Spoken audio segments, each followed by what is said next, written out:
We're all looking for ways to elevate cleanliness.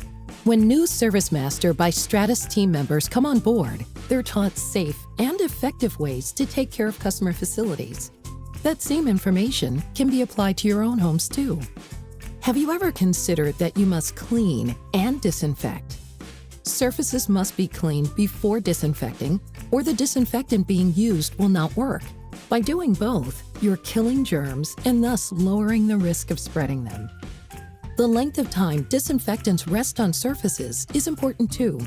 So keep the surface wet and don't rush to wipe dry. Dwell times vary significantly, so read your labels carefully.